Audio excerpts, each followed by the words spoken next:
정말 좋은 찬송이었습니다. 감사합니다. 여러분들 봄에 모판에 이제 씨를 심지 않습니까?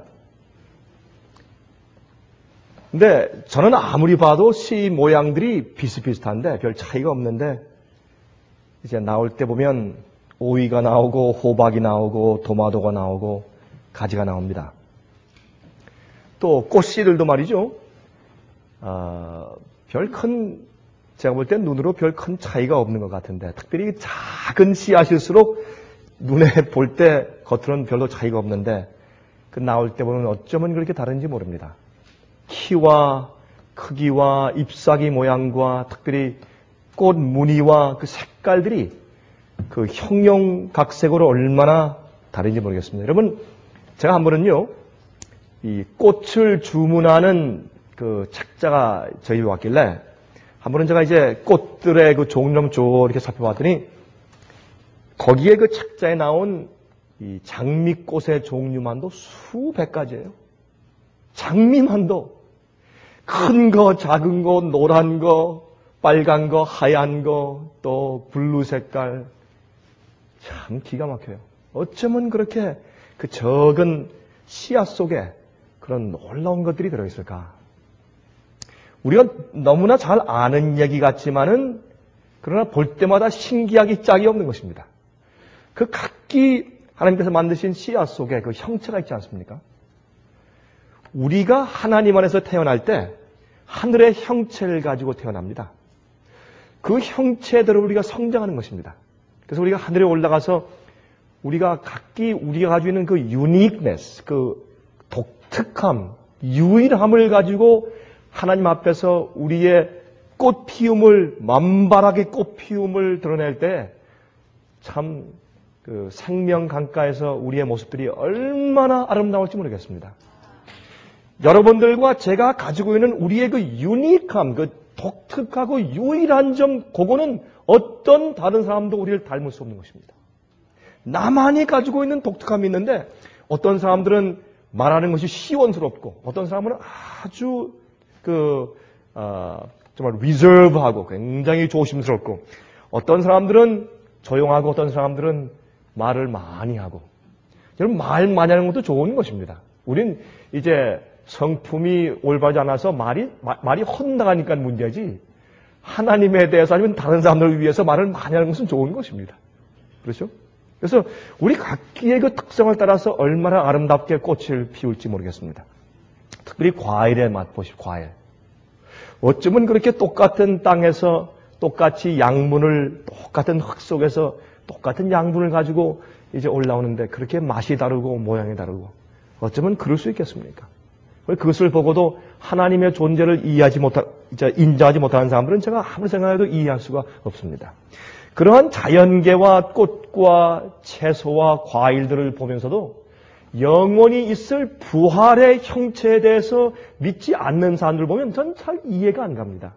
어떤 지성을 가지고 IQ가 도대체 얼마길래 그것을 이해하지 못할까? 그런 생각이 이제 마음껏 들어가는 것입니다. 그러므로 영적으로 이해하는 것은 영이 이해하는 것이고 육은 영적인 문제를 이해할 수 없는 것을 우리가 알 수 있습니다.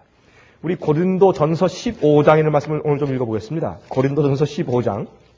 오늘 제가 하늘에 속한 형체란 이제 제목으로 말씀을 드리고 있습니다. 하늘에 속한 이제 형체에 대해서 말씀을 드리려고 하는데 고린도전서 15장 31절부터 58절까지 있는 말씀인데 먼저 31절부터 있는 말씀을 먼저 읽어보도록 하십시다.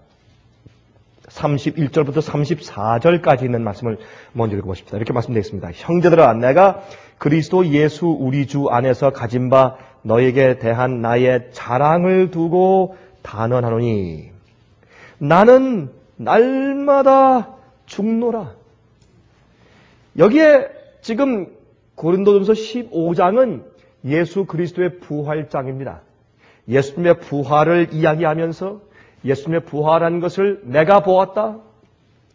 또 야고보가 보았다. 모든 다른 사도들이 보았다. 또한 500여 형제가 보았다. 특별히 게바 베드로가 보았다. 이렇게 쭉 설명하면서 예수님의 부활하심의 그 참됨을 내가 직접 보고 듣고 만진 바라 라고 말한 그 요한처럼 이 사도 바울도 우리가 직접 보았다. 이것은 우리 실제 눈으로 보고 확인한 바라고 이제 설명한 다음에 또 예수님의 부활이 없으면 우리의 믿는 것이 헛되고 우리가 무엇 때문에 계명을 지키며 무엇 때문에 우리가 신앙을 가지고 무엇 때문에 무엇을 소망하고 사느냐. 예수님의 부활이 없으면 우리의 믿음은 다 헛된 것이고 아무 소용이 없다고 이제 강조를 거듭합니다. 거듭하다가 31절에 가서 나는 날마다 죽는다. 여기 날마다 죽는다라고 하는 이 말씀의 그 앞뒤를 살펴보면 분명히 부활에 관계해서 말씀한 것이거든요. 그가 부활에 대해서 이야기하면서 이 말씀을 하기 때문에 그 말은 뭐냐면 내가 영원한 하늘에 속한 형체를 얻기 위해서 땅에 속한 나를 쳐서 죽인다 그 말입니다. 그게 내가 날마다 죽는다는 얘기입니다. 우리 속에 하늘에 속한 형체 말고 땅에 속한 형체에 속한 모든 것들은 죽어야 합니다. 그걸 안 하기 때문에 우리가 그리스도인 생활을 못하는 것입니다.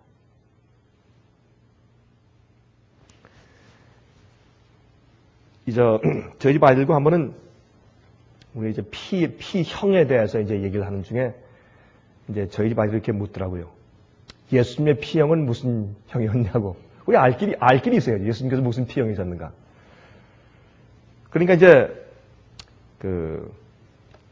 저희 집사람이 한 얘기가, 예수님의 피형은 A형도 아니고, B형도 아니고, AB형도 아니고, O형도 아니고, 아마 모든 피를 전부 다 가지고 있는 특수한 피였을 텐데, 이렇게 말을 하는 중인데, 그때 이제 저희 집 이제 은주가 하는 얘기가, 예수님은 O형 같다. O형. 그래서 왜 그런가? 그 이유가, O형은 다 줄 수 있으니까. 그렇죠? 피를 수혈하는데 급하면 다 줄 수 있으니까 예수님의 피는 모든 사람의 죄를 위해서 흘리신 피이기 때문에 O형 같다고 이제 그런 얘기를 우리가 좀 한 적이 있습니다. 그런데, 예수님은 모든 분을 품어요. 모든 사람들을 품어요. 그게 하늘의 형체예요. 하늘에 가면 우리가 성화된 사람은요, 모든 사람을 품을 수 있어야 돼요. 그걸 못하면요, 우리의 성화에 있어서 한 가지 큰 모순이 생기는 겁니다. 모든 사람을 품을 수 있는 은혜의 이 포용력이 생기지 않으면 그 성화에 있어서 문제가 생겨요. 성화에 있어서 아주 이기적이 되고 자기만의, 그렇게 말하면 자기만의 성화라면 좀 이상한 얘기지만 자기의 중심적인 성화를 이루게 됩니다.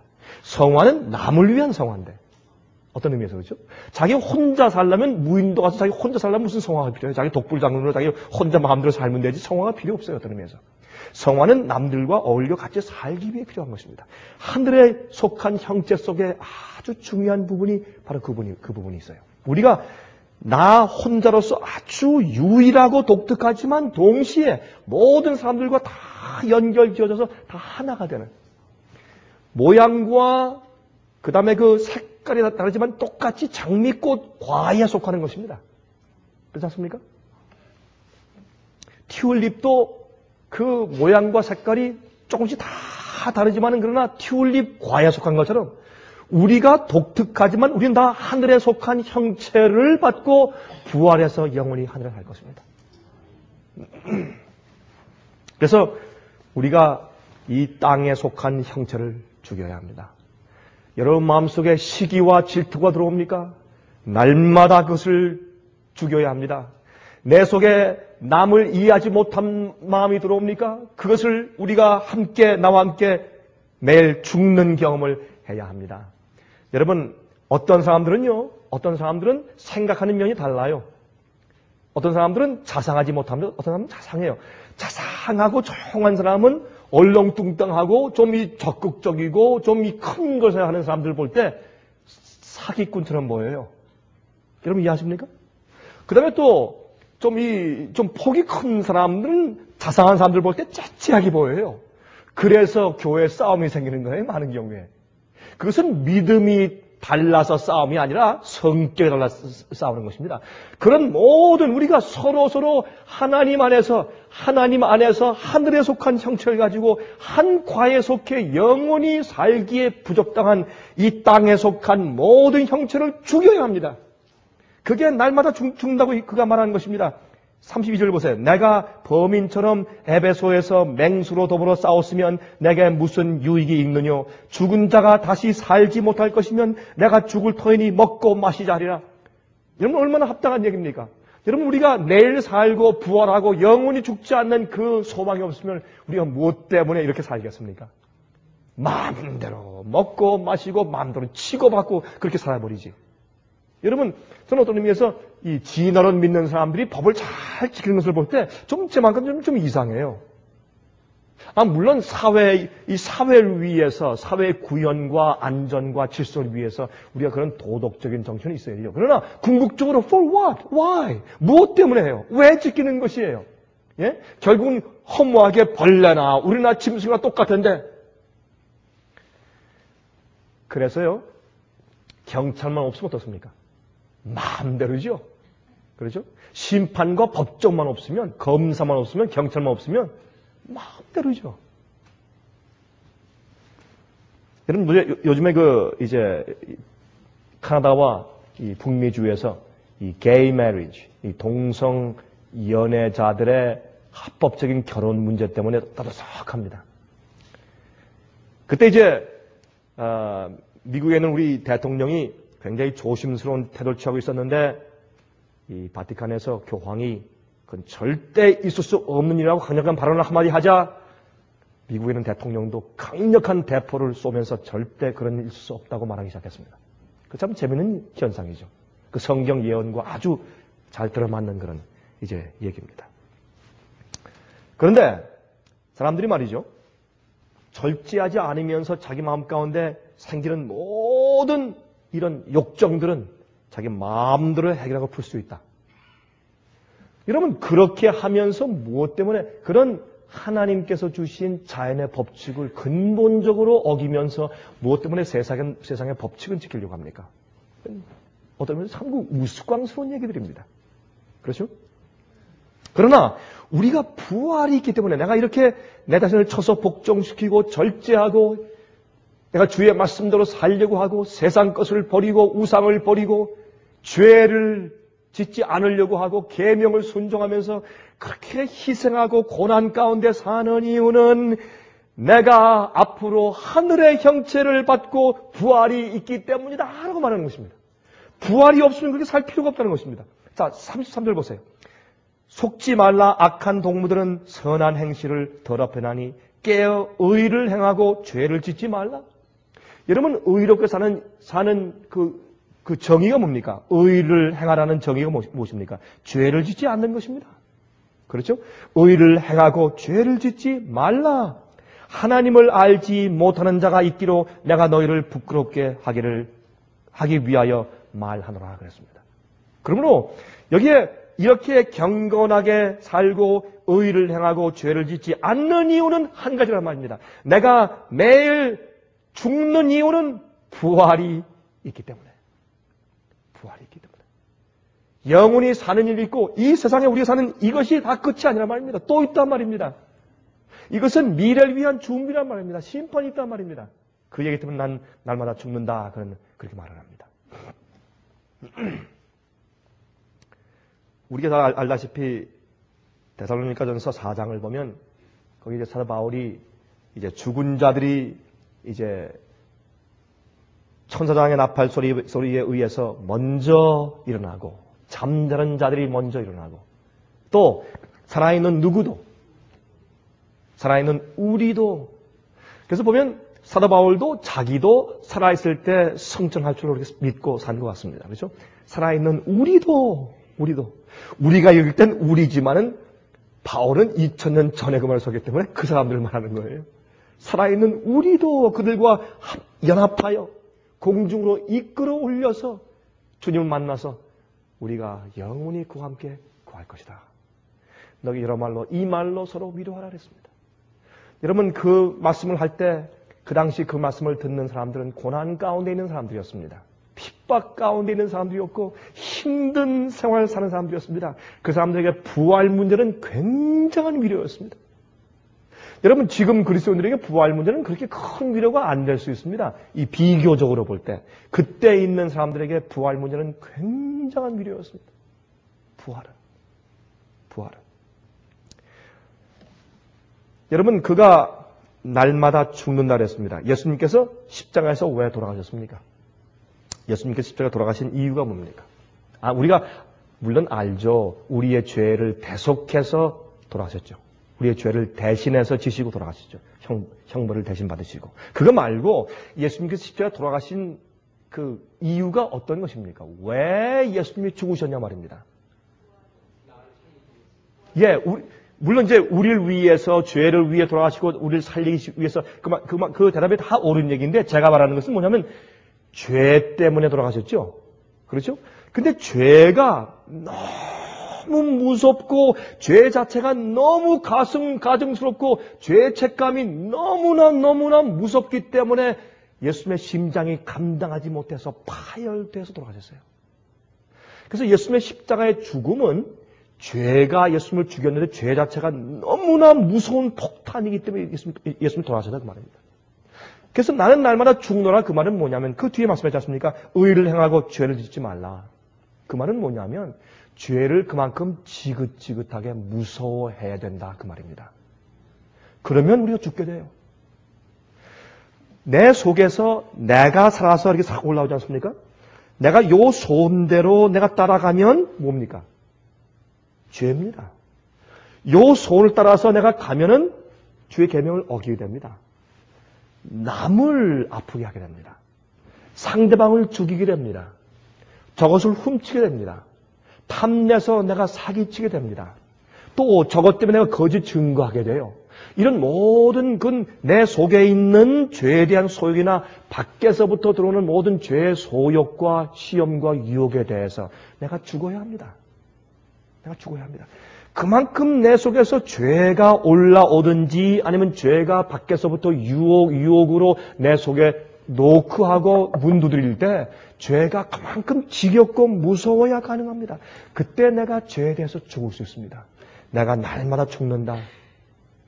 예수님이 죄를 사랑하는 분이었으면 죄에 대한 죄책감은 예수님을 죽일 수 없습니다. 죄가 너무 가증스럽고 죄가 너무 무섭기 때문에 그 죄책감을 감당할 수가 없어서 예수님의 심장은 파열되었습니다. 그것이 의인의 심장입니다. 의인의 마음입니다. 여러분 빌립보 3장을 좀 보시겠습니까? 빌립보 3장을 좀 가서 보십시오. 빌립보 3장 18절부터 21절까지 보십시오. 여러분 이런 식으로 가만히 보시면 사도 바울은 부활에 대해서 얼마나 많이 강조했는지 몰라요. 한번 보십시오. 18절부터. 빌립보서 3장 18절부터입니다. 내가 여러 번 너희에게 말하였거니와 이제도 눈물을 흘리며 말하노니 여러 사람들이 그리스도 십자가의 무엇으로? 원수로 행하느니라 그랬습니다. 저희의 마침은 멸망이요. 저희의 신은 뭐요? 배요. 저희의 배가 저희의 신이에요. 뭐 때문에 사는 겁니까? 먹으려고 살아요. 먹기 위해 살아요. 참, 저희의 신은 배입니다. 또 그 영광은 저희의 부끄러움에 있고. 이게 무슨 말입니까? 자기들이 행하는 그 죄된 행함이 오히려 남들에게 자랑거리예요. 자기들의 영광이 그것이에요. 또 땅의 일을 생각하는 자라 이렇게 살면 십자가의 원수입니다. 십자가는 죄에 대해서 죽기 위해서 있는 것입니다. 죄를 십자가에 못 박고 십자가는 죄의 반대입니다. 우리가 죄 가운데 살면 내가 땅의 일을 위해서 내 소욕대로 살면 우리는 십자가의 원수입니다. 20절 보세요. 오직 우리의 시민권은 하늘에 있는지라 거기로서 구원하는 자 곧 주 예수 그리스도를 기다리노니 그가 만물을 자기에게 복종케 하실 수 있는 자의 역사로 우리의 낮은 몸을 자기 영광의 몸의 형체와 같이 변케 하시리라. 이게 부활 아닙니까, 여러분? 우리처럼 이렇게 죄의 경험으로, 죄의 본성으로 찌들려 있는 이 세상에 있는 땅의 형체를 하나님의 자기의 영광의 몸의 형체로 앞으로 변하게 하실 것이다. 얼마나 놀라운 소망입니까? 얼마나 놀라운 소망입니까?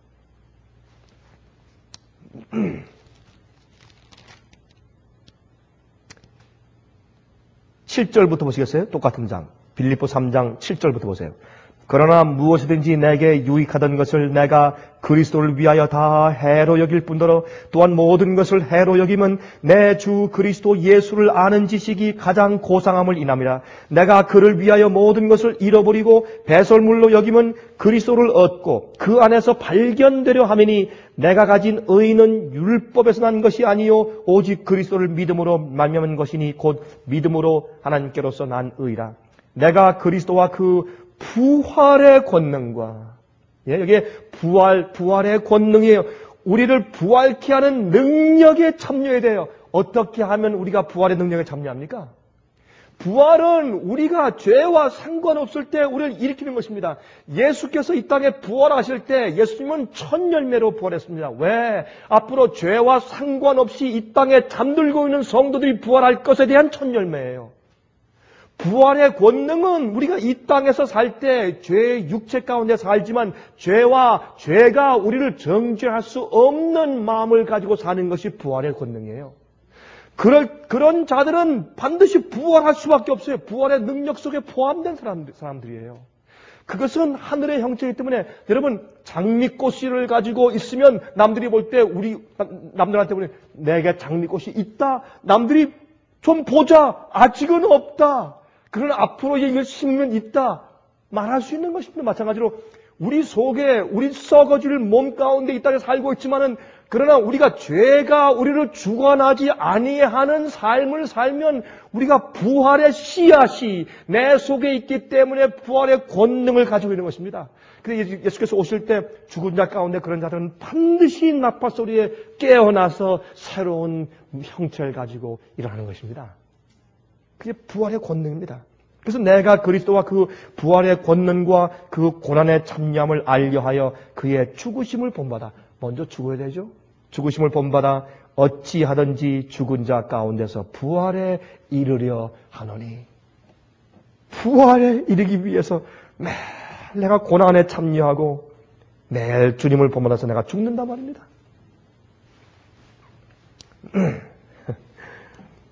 여러분 이 사도 바울이 죽기 전에 그의 여행을 여러분 사도행전 24장, 25장, 26장, 27장에 쭉 읽어보십시오. 참 감동적이에요. 그가 마지막에 벨릭스와 베스도 앞에서, 나중에 아그리파 왕 앞에서, 나중에는 이제 이 시저의 궁 앞에서까지 그가 전도하면서 그가 죽어갑니다. 그렇죠? 참 마지막에 그 바울의 그 모습은 참 정말 거룩한 모습이에요. 인간적으로 볼 때는 죄인의 모습이고 형편없는 모습이고 참 정말 갈아입을 옷이 없어서 감옥 속에서 디모데에게 디모데야 내가 올 때 저기 가보의 집에 내가 두고 온 겉옷을 좀 가져와라. 내가 잡혀올 때 내 옷가지를 이렇게 주워서 이렇게 쌀 시간도 없었다. 너무 급히 내가 잡혀왔기 때문에 내가 좀 춥다. 솔직히 말하면 내가 좀 나이가 좀 들었다 이제. 올 때 겨울이 되기 전에 좀 왔으면 좋겠다. 겨울이 되면 내가 너무 춥겠다. 올 때 좀 내가 입던 물론 그 옆에 있는 사람들이 무슨 누가도 있었고 그런 사람들이 옷 좀 갖다가 못 넣어주겠어요? 그러나 그가 날 다니면서 늘 핍박 다닐 때 가지고 입고 다니던 그 옷. 아마 우리는 어떨 땐 우리가 가장 좋아하는 옷이 있어요. 그렇죠? 신발도 우리가 좋아하는 신발이 있고 그게 좀 있어요. 사도 바울도 자기가 익숙한 옷이 있었던 것 같아요. 그 옷을 입으면 그렇게 아름다고 좋은 옷이 있었던 모양이에요. 그 옷을 좀 가져와라. 그렇게 얘기하는데 남들이 볼 때는 죄수고 묶여있고 형편없죠. 그의 몰골이 그러나 그런 거룩한 용맹한 장군처럼 이제 죽어가는데 그 마지막 모습을 보세요. 여러분 예루살렘에 갔지 않습니까? 거기서 지금 잡히지 않습니까? 그렇죠? 예루살렘에서 잡히는데 거기서 말이죠. 이 사람들이 이제 아주 막 이 금식을 하면서 내가 바울을 죽이기 전까지 내가 밥을 먹지 않는다. 그렇게 금식한 사람이 40명이 있었어요. 다 특수 부대 군대들이 지금 바울을 죽이려고 하기 때문에 이제 사실은 이제 그 총독이 그를 보호하고 있는데 그때 이제 유대인들의 교회 지도자들이 그를 고소했기 때문에 그가 붙잡혀 있지 않습니까? 붙잡혀서 지금 있는데 이 특별한 감옥 가운데 있는 겁니다. 아주 특별한 감옥 가운데 있는데 거기서 2년 동안 감옥 가운데서 그 바울을 죽이려고 하는 사람들한테 오히려 감옥소에 있기 때문에 보호를 받으면서 2년 동안 사람들을 불러서 전도합니다. 2년, 이때 동안 여러분 이 심판을 받으려면 빨리 심판받아야 할 텐데 그저 아직 심판 날짜를 받지 못하고 그냥 기다리는 상태. 그걸 한국말로 뭐라고 합니까? 예? 미결수. 그런 미결수 상태로 2년 동안 있었을 때 얼마나 답답했을까요? 시간 낭비하는 것 같았을 것입니다. 그러나 그는 2년 동안 전도를 많이 했어요. 예루살렘에서. 여러분 그렇게 안 했으면 많은 사람들에게 그렇게 많은 복음을 예루살렘 안에서 복음을 전할 수가 없었을 것입니다. 주님의 섭리죠. 그러나 그 섭리에 주님의 섭리 가운데 사는 그 안에는 그의 생활은 참 고되고 아픈 것이었습니다. 힘든 생활이었습니다. 감옥 속에서. 또 베스도가 왔습니다. 벨릭스 때 2년 동안 있다가 베스도가 또 어떻게 베스도 총독이 갈렸는데 베스도가 와서 또 이 유대인들에게 좀 그들의 이 환심을 사기 위해서 그렇죠? 환심을 사기 위해서 내가 예루살렘에 가서 그 법정에서 재판을 받겠느냐? 거기 받으면 가는 동안 맞아 죽지요. 그때 바울이 말했습니다. 나는 로마의 시민이고 나는 아무 죄가 없다. 나는 로마의 황제 앞에 가서 내가 심판받겠다라고 이제 그렇게 얘기를 하죠. 그때 이제 그가 이제 그의 원대로 이제 배를 타고서 로마로 가는 도중에 배가 파손됩니다. 파손돼서 고생을 많이 하고 그가 또 이제 이 판자의 이제 그 의지에서 파도에 밀려가서 멜리데라는 섬에 가서 있다가 거기서 고생하다가 또 로마로 갑니다. 그렇죠? 로마로 가서 거기 특별 감옥에 또 2년간 또 갇힙니다. 황제를 금방 만날 수가 있어야죠. 황제를 만나기 전에 2년 동안 감옥에 갇힙니다. 2년 동안 그 감옥에 갇혔는데 여기서 성경을 보세요. 항상 그 옆에 군사가 그를 지키더라. 여러분 그것을 헬라말로 이렇게 보면은 그 무슨 뜻이냐면 옛날에 이 군대들 가운데서 어떤 군대가 있냐면 특별히 죄수들만 다루는 군대가 있는데 그 사람들은 죄수와 자기와 수갑을 같이 채우는 겁니다. 그래서 같이 걸어요. 그러니까 죄수와 자기가 같이 걷기 때문에 그 죄수가 절대 도망칠 수가 없습니다. 그래서 죄수와 같이 수갑을 같이 차고 쇠가랑을 같이 차고 항상 그 옆에 있는 군사가 바울 옆에 있었다고 설명되어 있습니다. 그런데 바울은 그것 때문에 불평하지 않습니다. 왜요? 그는 부활을 하는 자였어요. 부활의 권능 가운데 있는 자이기 때문에 어떻게 했어요? 그런 순간들을 복음을 전하는 그런 기회를 삼습니다. 그의 입술 가운데 전혀 불평과 원망이 없습니다. 예? 쓴 뿌리가 없어요. 바울은. 그게 부활의 권능 가운데 사는 자고 그것이 하늘에 속한 형체를 이미 속에 가지고 있는 자예요. 그거는 장미꽃의 씨앗이 마음속에 있다 그 말이에요. 이제 예수께서 오시면 하늘에 속한 형체로 꽃핀다 그 말입니다. 근데 생각해 보세요. 옆에 이제 바울이 이제 로마에 그 2년 동안 갇혀 있을 때 사람들이 다 이상큼 찾아와서 이제 바울이 복음을 전하죠. 그렇죠? 복음을 다. 그러니까 사람들이 찾아와서 듣고 가고 그렇겠어요. 그러니 옆에 있는 군사는 어떻게 해요? 할 수 없이 들어야죠. 그 대대가 어떻게 2년 동안 그 대대 전체 로마 군대, 여러분 그런 군대냐? 똑똑한 사람들이에요. 키도 크고 말이죠. 건장하고 젊은 사람들. 이 젊은 로마 군대들 대대 아니 만 병력들이 말이죠.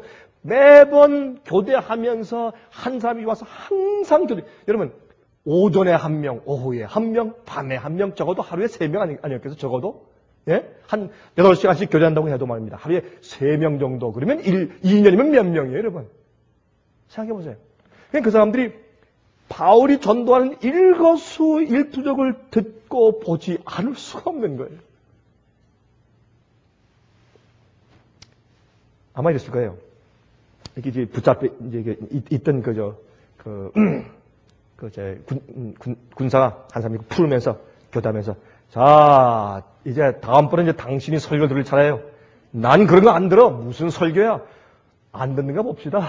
그리고 이제 끼워주고 갑니다. 그러면 안 들을 수 있어요? 6시간 내내 바울이 전도만 하고 말하고 이제 그 가르치는데. 여러분이시여, 바울처럼, 바울은 제가 말했어요. 나처럼 주님 위해서 고난 당한 자가 없다. 어떤 사도라도 말해봐라. 누가 개발하도 누가 나처럼 고난 당한 자가 있겠느냐. 그렇게 스스로 말할 정도로 그는 고난과 시련 가운데 살던 자였어요. 그러나 그는 그 고난과 시련 속에서 하늘에 속한 형체를 가지는 사람이에요. 부활의 권능 속에 있기 때문에 부활을 사모하기 때문에 난 날마다 죽노라. 죄를 무서워하고 가증스럽게 생각했어요. 그는. 얼마나 놀라운 주의 종인지 모릅니다. 그는 자기에게 당한 모든 형편을 자기 속에 있는 육신적인 형체를 죽이고 파해 없애고 그것을 내쫓는 일로 좋은 기회로 삼고 살았습니다. 여러분 속에 어려움들이 있죠? 그런 어려움들은 여러분 속에 있는 죄의 육신적인 형체를 쳐서 죽이고 없애는 기회로 주님께서 주신 겁니다. 육신적인 병이 생깁니까? 아플 때, 골치 아플 때 다리가 쑤시고 다른데 어떤 오장육부에 어떤 곳이 쑤시고 아프고 열이 오를 때 주 앞에 주님이시여, 주님이시여, 내가 이런 기회에 내가 내 몸이 아픈 것을 알면서 내 속에 있는 죄의 몸이 죽을 것에 대한 간절한 기도를 달라고 기도하셔야 합니다. 우리가 고통이 있을 때 주 앞에 기도하게 돼요. 고통이 있고 우리의 시련과 어려움이 있어야지만 세상에 대해서 세상 속에 있는 우리 마음 가운데 욕심이 끊어집니다. 하늘이 그리워져요. 여러분들 어려움이 없어 보세요. 여러분 가운데 몇 명이 구원받을 사람이 있겠는가? 우리 한번 생각해보세요. 솔직히. 우리 속에 고난과 어려움과 고통이 없으면 우리 가운데 구원받을 자가 몇 명이 있겠는가 말이에요. 35절 보십시오. 고린도전서 15장 돌아갑니다. 고린도전서 15장 35절부터. 누가 묻기를 죽은 자들이 어떻게 다시 살며 어떠한 몸으로 오느냐 하리니 어리석은 자여 너의 뿌리는 씨가 죽지 않으면 살아나지 못하겠고 또 너의 뿌리는 것은 장래 형체를 뿌리는 것이 아니요 다만 밀이나 다른 것의 알갱이 뿐이로되 하나님이 그 뜻대로 저에게 형체를 주시되 각 종자에게 그 형체를 주시느니라. 여러분 우리가 장미꽃을 뿌릴 때 장미꽃을 심을 때 장미꽃 전체를 갖다 심지 않아요. 장미꽃이 전혀 보이지 않는 장미꽃 씨를 심습니다. 오이 전체를 심는 사람이 없어요. 오이 씨를 심지. 마찬가지 우리 속에 마지막에 나중에 살아있는 사람들은 호련히 변화된 그 형체, 죽은 사람들은 부활에 올라오는 그 형체가 우리 속에 지금 보이지 않습니다. 하늘에서 새하늘과 새 땅에서 영원히 살 아름다운 100% 완전한 품성이 우리 속에 아직 안 보일지 몰라요. 그러나 우리 속에 있습니다. 주께서 여러 가지 각가지 형태를 주셨어요. 그렇죠?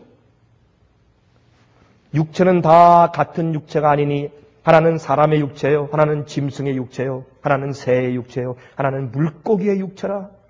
하늘에 속한 형체도 있고 땅에 속한 형체도 있으나 하늘에 속한 자의 영광이 따로 있고 땅에 속한 자의 영광이 따로 있으니 해의 영광도 다르며 달의 영광도 다르며 별의 영광도 다른데 별과 별의 영광이 다르도다.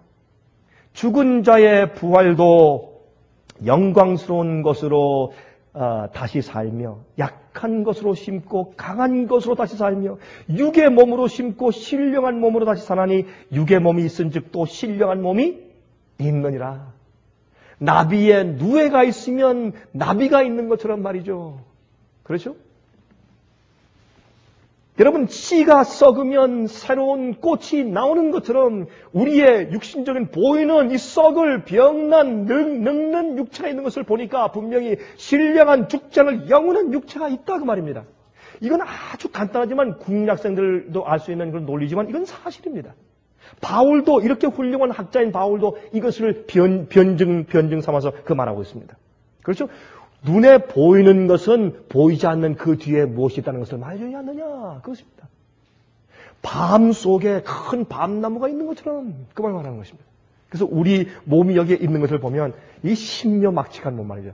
기계가 어떻게 그것을 담겠어요? 기계는요 고장나면 그것을 부속을 갖다 갈아야 돼요.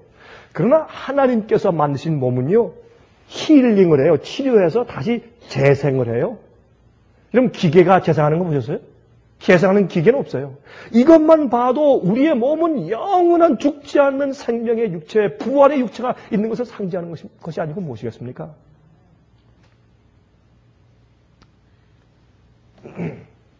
45절 기록된 바 첫사람 아담은 산영이 되었다 함과 같이 마지막 아담은 살려주는 영이 되었나니 그러나 먼저는 신령한 자가 아니요 육이 있는 자요 그 다음에 신령한 자니라. 첫사람은 땅에서 났으니 흙에 속한 자이거니와 둘째 사람은 하늘에서 나셨느니라. 여러분, 예수님께서 이 땅에 인간으로 태어났지만 성령으로 잉태한 것처럼 둘째 아담인 예수님께서는 하늘에서 나신 것처럼 우리도 하늘에서부터 나야 합니다. 하나님에게서부터 나야 합니다. 그래야 우리가 계명을 지킬 수 있고 죄를 승리할 수 있습니다. 그것이 거듭남입니다. 거듭난 것입니다.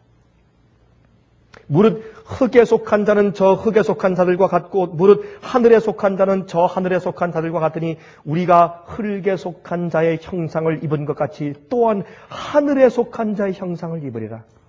형제들아 내가 이것을 말하노니 혈과 육은 하나님 나라를 유업으로 받을 수 없고 또한 썩은 것은 썩지 아니한 것을 유업으로 받지 못하느니라 그랬습니다. 혈과 육은 우리가 가지고 있는 이런 몸으로는 우리가 영원한 하늘을 유업으로 받을 수 없다고 말하고 있습니다. 하늘의 형체를 받아야 합니다.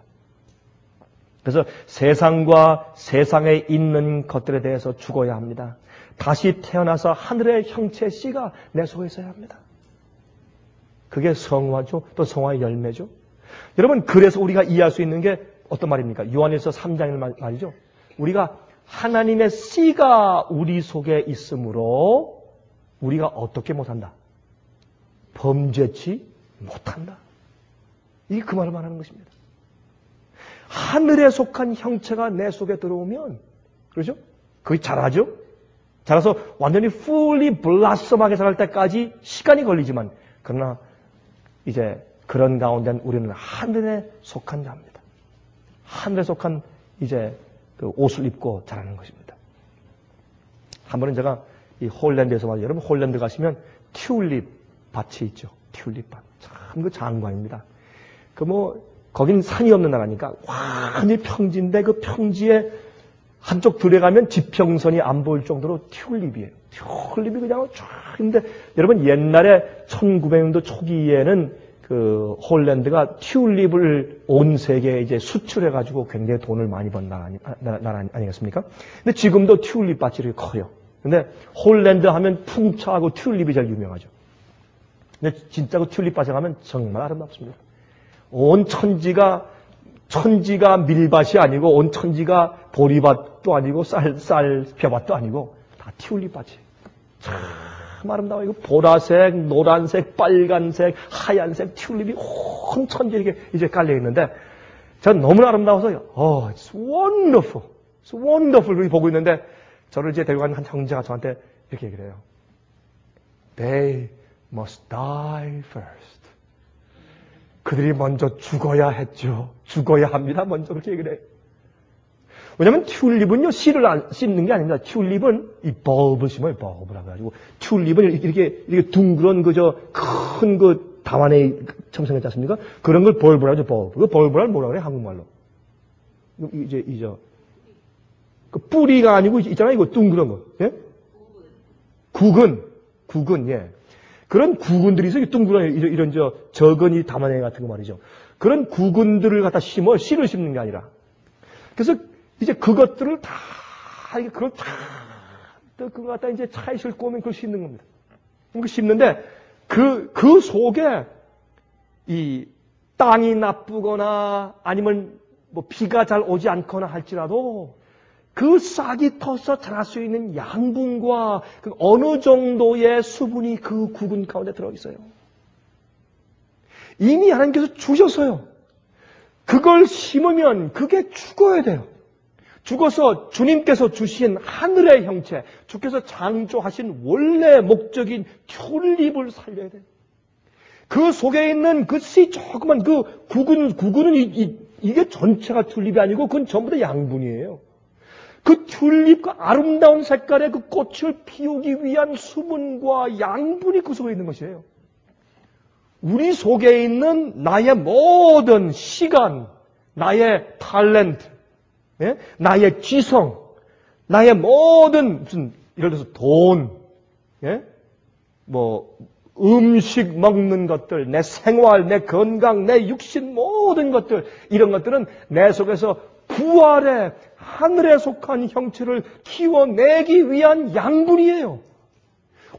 내가 나를 이 땅에서 즐겁고 멋있고 세상의 영광을 누리게 하기 위해서 나를 살리기 위해 살면 죽고 주님께서 내 속에 심어두신 하늘의 형체에 영원히 살 수 있는 하나님의 계명을 지키는 자들만 살 수 있는 그런 아름다운 거듭난 자들만 살 수 있는 의인들만 거할 수 있는 그러한 씨가 내 속에 있는데 그 씨를 그 꽃을 살려내기 위해서 나의 시간과 정력과 내 탤런트와 모든 것을 전부 바쳐서 사는 것이 그리스도인 생활입니다. 그래서 우리 속에 하늘의 형체가 있어요. 그 형체를 우리가 꽃 피우기 위해서 세상을 버리는 겁니다. 남들이 볼 때 우스꽝스러운 일도 하고 남들이 볼 때 어리석은 그런 계획들도 하는 것입니다. 왜? 우리 속에 있는 하늘의 꽃을 피우기 위해서요. 하늘의 꽃을 피우기 위해서. 이제 조금만 있으면 이제 주님께서 심판하실 때 우리가 어떤 꽃을 피웠는지 드러나는 것입니다. 거룩한 자는 그대로 거룩하고 불의한 자는 그대로 불의하게 주님께서 선포하실 때 그때 끝장이 나는 것입니다. 어떻게 우리가 살았는지. 자, 51절부터 보십시다. 보라, 내가 너에게 비밀을 말하노니 우리가 다 잠잘 것이 아니요 마지막 나팔의 순식간에 호련히 다 비어나리니. 얼마나 좋겠어요? 예? 얼마나 좋겠어요? 나팔 소리가 나매 죽은 자들이 썩지 아니할 것으로 다시 살고 우리도 변화하리라. 여기도 또 사도 바울도 자기가 살아서 이런 일을 경험할 줄 생각했어요. 우리도 변화할 것이라. 살아있는 사람들도. 이 썩을 것이 불갑을 썩지 아니할 것을 입겠고 이 죽을 것이 죽지 아니함을 입으리로다. 이 썩을 것이 썩지 아니함을 입고 이 죽을 것이 죽지 아니함을 입을 때에는 사망의 이김에 삼킨 바 되리라고 기록된 말씀이 응하리라. 여러분, 우리가 이 땅에서요, 많은 사람들의 신이 그들의 배예요. 맛있게 먹기 위해 살아요. 예? 그 다음에 즐기기 위해 살아요. 이 세상에서 칭찬받기 위해 살아요. 세상의 영광과 땅의 영광을 위해 살아요. 그것들은 내 속에 있는 하늘의 형체를 키우기 위해서 주신 주님께서 도구인데 그 자체 도구를 위해 살아요. 실제를 위해 사는 것이 아니라 그런 사람들은 앞으로 어떻게 해요? 이런 놀라운 썩지 아니할 것을 입는 경험을 못하는 것입니다. 55절 보세요. 55절. 사망한 너의 이기는 것이 어디 있느냐? 사망한 너의 쏘는 것이 어디 있느냐? 보세요. 부활한다고 하는 것은 무슨 뜻입니까? 죽음을 이겼단 말이죠? 맞습니까? 부활한다고 하는 것은 죽음의 세력을 이겼다는 것입니다. 그래서 그것이 부활의 능력이, 부활의 파워는 죽음의 파워를 이긴단 말입니다. 그러면 왜 죽습니까? 죄 때문에 죽습니다. 우리 인간이 죽는 것은 죄 때문에 죽는 것입니다. 죄의 결과로 죽습니다. 그러면 죄의 능력이 우리가 새로운 몸으로 영원히 죽지 않는 몸으로 부활해서 올라올 때 우리를 붙잡아 놓지 못하고 우리가 그를 이기고 죄의 세력을 이기고 올라올 수 있는 길은 뭐냐면 죄가 우리 속에서 죄를 발견할 수 없어야 합니다. 죄의 세력이 내 속에서 정죄할 수 없어야 우리가 부활의 권능에 속한 자죠. 그건 당연한 논리죠. 그렇죠? 그렇지 않으면 어떻게 우리가 부활할 수 있습니까? 안 됩니다. 저건 내 겁니다. 왜? 죄가 우리에게 정죄하면서 저 사람 속에 아직 죄의 능력이 있어? 저 사람은 내 거요. 내 세력에 속한 자요. 내가 하라는 대로 안 하면 안 되는 노예죠. 아직까지. 죄 습관의 종이죠. 할 때 어떻게 부활할 수 있겠습니까? 그러면 여기 보세요.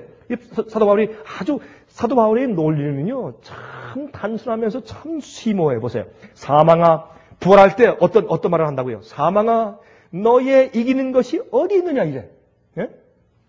자, 한번 해보자 이거예요. 또, 사망아, 너의 쏘는 것이 어디 있느냐? What is your sting? 예? 쏘는 거. 전갈이 쏘고 뱀이 쏘고 그 독소 때문에 죽지 않습니까? 그렇죠? 광야에서 불뱀에 물려서 독으로 죽어갈 때 구리뱀을 장대에 세웠어요. 바라보면 나아요. 그 죄의 독, 그 뱀의 독소에서 회복돼요. 이게 십자가의 능력의 부활의 권능 아니겠어요? 그러면 여기 보세요. 사망한 너의 이기는 것이 어디 있느냐? 사망한 너의 쏘는 것이 어디 있느냐? 56절 보세요. 사망에 쏘는 것은 뭐예요? 죄요. 죄. 왜 사람들이 죽고 부활하지 못해요? 죄 때문에. 죄의 권능은 무엇이라? 율법이라. 그러면 무슨 말입니까? 사망의 힘은 죄고 죄의 힘은 율법이에요. 그건 무슨 말이에요? 율법을 통해서 죄가 우리를 정죄하는 것이에요. 그러면 우리가 율법 앞에 섰을 때 율법을 범하는 품성이 우리 속에 없어야 돼요. 우리의 품성의 질은 우리의 친절함과 우리의 온유함과 우리의 자비함과 양선함과 우리의 모든 이런 품성의 질들은 하늘에 구원받아 올라간 다음에도 하늘에서 영원히 점점 더 아름답게 하나님처럼 발전해 나갈 것입니다. 그러면 완전은 다 이루었다 하는 곳이 없어요. 그러나 우리가 이 땅에서 부활하기 위한 우리의 조건은 무엇입니까? 이 땅에서 우리가 주님께서 너희가 온전하라고 명령하신 그 조건은 무엇입니까? 죄의 권능을 이기는 것입니다. 그렇죠? 다시 말해서 죄가 계명을 딱 갖다 놓고 계명 앞에 우리 딱 세워놓을 때 우리 마음 가운데 계명을 어길 마음이, 계명을 어길 품성과 계명을 어길 소원이 우리 속에 전혀 없는 겁니다. 그러면 아무리 죄가 율법을 갖다가 우리 앞에 갖다 놔도 우리를 정죄할 수 없는 겁니다. 우리를 쏠 수 없는 겁니다. 죄의 독이 더 이상 우리를 죽일 수 없는 겁니다. 그런 자들만이 부활할 것입니다. 이게 얼마나 분명합니까? 그런데 그 일은 우리 힘으로 안 되기 때문에 57절에 말하기를 우리 주 예수 그리스도로 말미암아 우리에게 무엇을 주시는? 이김을 주시는 하나님께 감사하노니. 이것은 전쟁입니다. 이긴다는 것은 전쟁을 말하는 것입니다. 싸워서 이겨야 합니다. 이김을 주시는 하나님께 감사하노니 그러므로 내 형제들아 견고하며 흔들리지 말며 그랬습니다. 여러분들 이 문제에 있어서 가끔 마음 가운데 흔들리십니까? 흔들리지 말라고 말씀했습니다. 견고하라 그랬어요. 흔들리지 말라고. 항상 주의 일에 더욱 힘쓰는 자들이 되라 그랬습니다. 그래서 우리가 그 옛날에 이름할 때 견고한 토대라고 이름을 했어요. 견고하고 흔들리지 않는 토대. 어디에? 진리에. 주의 능력 위에. 그래서 한 사람이 그 견고한 토대에서 말하는 얘기는 좀 이상하다고 이제 그 공격을 하니까 한 할머니가 그렇게 얘기를 했답니다. 그 성경에 보니까 견고한 토대라는 얘기가 있대요. 견고한 토대는 말이 잘못됐습니까? 그냥 얘기를 했다는 얘기를 옛날에 들었습니다. 여기 말하기를 형제들아 견고하며 흔들리지 말며 항상 주의 일에 더욱 힘쓰는 자들이 되라 그랬습니다. 힘쓰는 자들이 되라.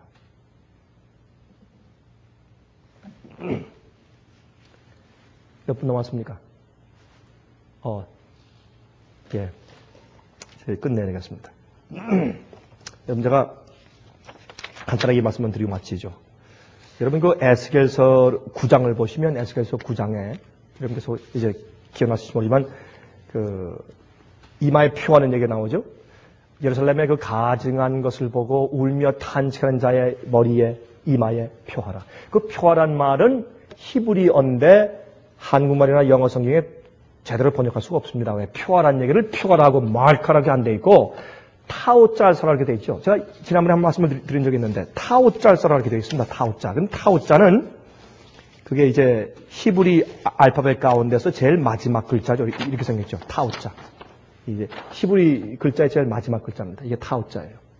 근데 가운데 이 히브리의 그 알파벳은 알렙, 베스, 김몰, 달레스 이제 그렇게 하는데 그 가운데서 맨 마지막이 타오입니다. 이게 우리 영어의 그 맨 마지막 자인 Z, 그 순수한 한국말 발음으로 Z, 그 Z, 그 Z라고 하는 그 알파벳처럼 이게 이제 히브리 알파벳의 제일 마지막 글자인데 요 타오자 써라 이렇게 돼 있어요.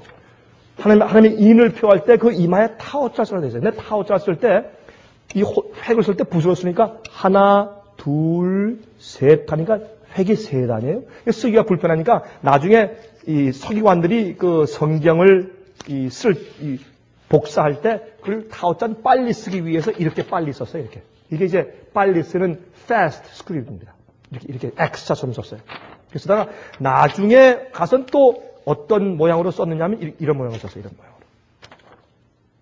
이게 뭡니까? 이게 십자가예요. 여러분, 이 구약 성경에 십자가에 대한 표상이 많이 기록되어 있습니다. 6월절 날 문설주에 피를 바르는 것도 문설주 위에 바르고 왼쪽에 바르고 오른쪽에 바르고 나머지 것은 땅에 쏟고 그 십자가였습니다. 이런 십자가 표상들이 많이 있는데 이 이마에 표하는 것도 십자가였어요. 근데 여러분, 제가 이 문제 에스겔 9장에 있는 이마에 표하라 타오자 써라 하는 이 문제에 대해서 얘기한 많은 주석책을 보다가 그 중에서 최고의 이 말씀에 대한 주석은 뭐냐면 우리가 자주 기도력으로 읽는 마라나타 책에 있어요. 마라나타 책 243페이지 보면 이런 말씀이 있어요. 하나님의 살아계신 하나님의 인이 무엇인가? 하나님의 백성들 이마에 있게 될 살아계신 하나님의 인이 무엇인가? 그것은 천사들만이 인간의 눈이 읽을 수 없고 천사들만이 읽을 수 있는 표인데 그것은 나가서 사람들을 멸망시키는 천사가 반드시 그 구원의 표를 보아야 하는데 이 천사들이 무엇을 보느냐면 하나님의 양자가 된 아들과 딸들 속에서 갈바리 십자가의 사인을 보게 되는 것이다 그랬어요. 이 타오자 표는 십자가라고 표현했어요. 제가 볼 때 이것은 너무나 아름다운 주석입니다. 아름다운 해석이에요. 그래서 말했어요. 그 뒤에 이렇게 말씀했어요. The sin of the transgression of the law of God is taken away. 하나님의 율법을 어기는 죄가 taken away. 그것이 어떻게 제거되어 버렸다. 그런 자들에게 뭐예요? 인이 쳐지는 거예요. 그런 자들이 부활하는 거예요. 여러분 속에 그 하나님의 인이 있게 되기를 간절히 바랍니다.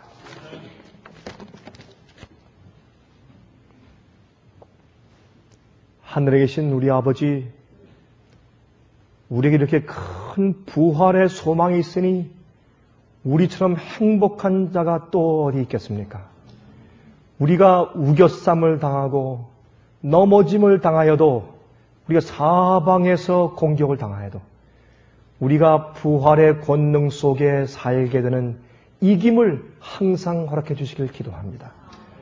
오 살아계신 우리 아버지시여, 우리는 주께서 주신 소망을 키우기 위해서 이 땅에서 어떤 일을 당해도 괜찮습니다.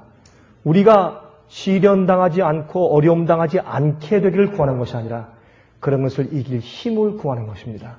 저희를 도와주실 기도하오며 이 사실을 몸소 깨닫지 못하고 불평하는 자들이 있을까 두려우며 또한 낙심하고 흔들리는 자들이 있을까 두렵사오니 주여 붙들어 주시고 매일매일 하나님께서 우리 속에 두신 하늘의 형체가 무엇인지를 깨닫게 도와주시고 또한 그것을 살리기 위한 목적으로만 살게 하시며 우리가 날마다 죽는 바울의 경험을 저희도 이해하게 도와주셔서 우리가 우리에게 분부하신 모든 것들을 전부 양분 삼아 우리 속에서 부활의 형체를 키워낼 수 있도록 도와주시옵소서.